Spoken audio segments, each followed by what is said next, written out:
صفقات الأهلي السوبر. الميركاتو الشتوي لنادي الزمالك جبار. تصريحات أحمد نبيل كوكا مع كابتن أحمد شوبير في ملعب أون تايم. تدريبات المنتخب في أبيجان. أصدقاء الكرة مع عادل في كل مكان، السلام عليكم ورحمة الله وبركاته.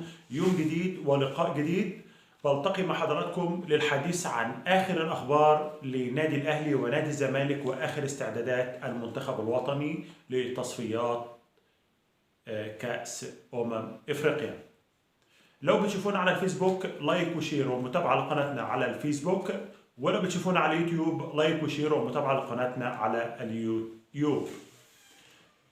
بمتابعتكم لحضراتنا ومشاهدة الفيديو أتمنى أنك تضغط لايك عشان نقدر نوصل لأكبر عدد من السادة المشاهدين. بدعمكم بنوصل لأبعد المسافات. نبدأ أولى أخبارنا مع النادي الأهلي. وبعد رفض صلاح محسن الانتقال إلى فيوتشر على سبيل الإعارة لإتمام صفقة عمر كمال عبد الواحد، النادي فيوتشر يطلب من الأهلي استعارة 3 ناشئين بالاسم. طلب 3 ناشئين، مش النادي الأهلي رشح له، طلب 3 ناشئين من النادي الأهلي بالاسم. طلب مهاجم ولاعب وسط ومدافع لإتمام صفقة عمر كمال عبد الواحد. ومن اللحظة اللي كان حضراتكم فيها عمر كمال عبد الواحد لاعب في النادي الأهلي، سوف ينضم لتدريبات النادي الأهلي بعد انتهاء مبارياته مع المنتخب في أبيجان. خبرنا الثاني وتصريحات أحمد نبيل كوكا مع كابتن أحمد شوبير في ملعب أون تايم على القناة أون تايم. بصراحة لاعب عنده 22 سنة، تصريحات لاعب كبير، لاعب رزين، بتبين لك مدى تربية اللاعب. نشأ اتربى تربية صح لأنه لاعب داخل النادي الأهلي. لما كابتن أحمد شوبير سأله عن طموحاتك وأحلامك مع النادي الأهلي، قال له أنا ناشئ في النادي الأهلي، كنت بجمع كور من خارج الملعب. كنت في إحدى المباريات مع النادي الأهلي كان بيلاعب وادي دجلة، وأنا كنت بلم كور من بره. ده كان فخر ليا إن أنا بناول الكرة لقامات في النادي الأهلي.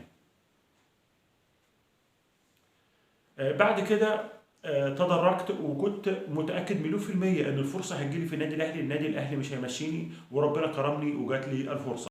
قال له طب علاقتك باللعيبة؟ قال له بالنسبة للكابتن محمود كهربا لاعب بيقدر يحتوي اللعيبة اللي حواليه، وأي مشكلة بتقابل أي لاعب بيتدخل ويحلها له مع المدير الفني أو مع الإدارة. كابتن السولية وكابتن الشناوي قادة بمعنى الكلمة، بيقدروا يديروا الفريق ووصلوه لبر الأمان. شابوه لأحمد نبيل كوكا، لاعب شاب ولكن بعقلية لاعب كبير.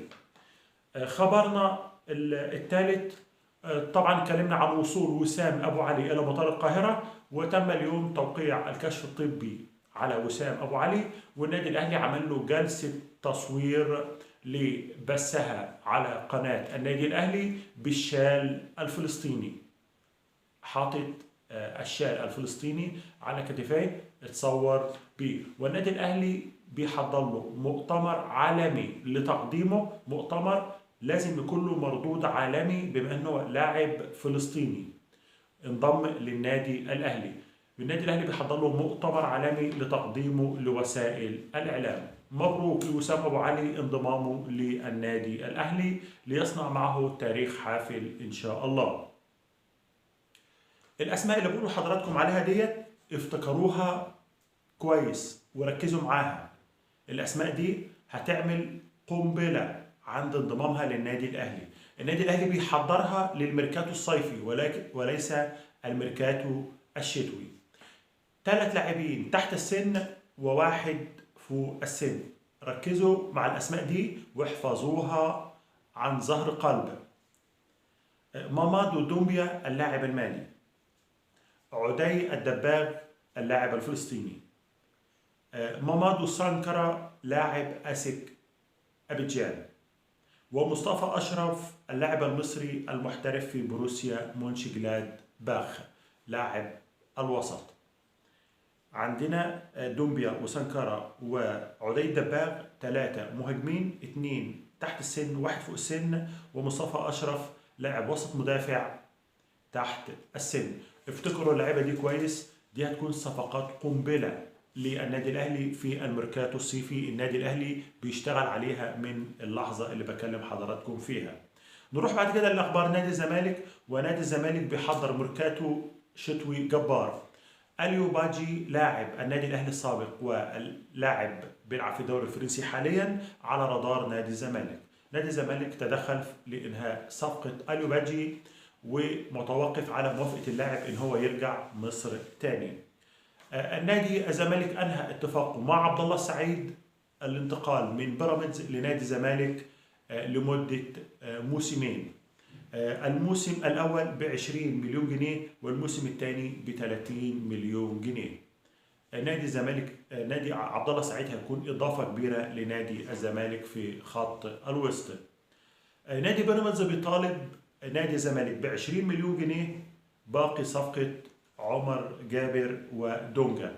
عند انتقالهم لنادي الزمالك كان نادي الزمالك متبقي عليه مبلغ 20 مليون جنيه، وحاليا انت عاوز تاخد عبد الله السعيد من عندي، ادفع لي بقيه الفلوس اللي موجوده عندك 20 مليون جنيه بقيه الصفقتين دول.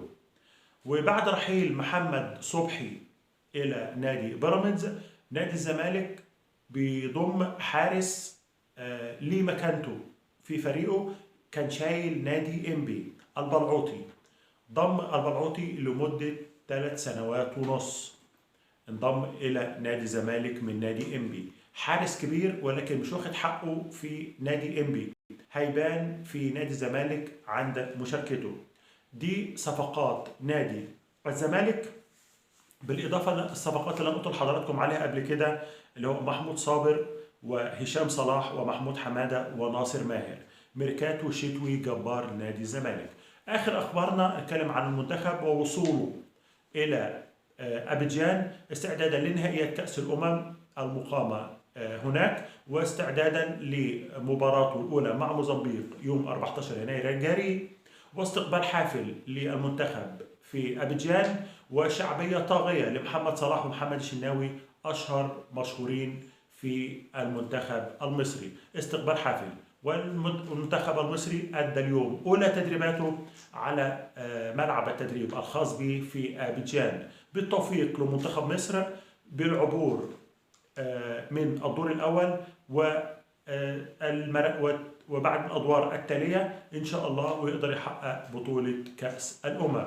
دي كان موجز لاخبارنا، موجز سريع. في نهاية لقائي ما تنسوش تدعمونا بلايك وشير ومتابعة قنواتنا على اليوتيوب والفيسبوك علشان نقدر نوصل لأكبر عدد من السادة المتابعين. والسلام عليكم ورحمة الله وبركاته.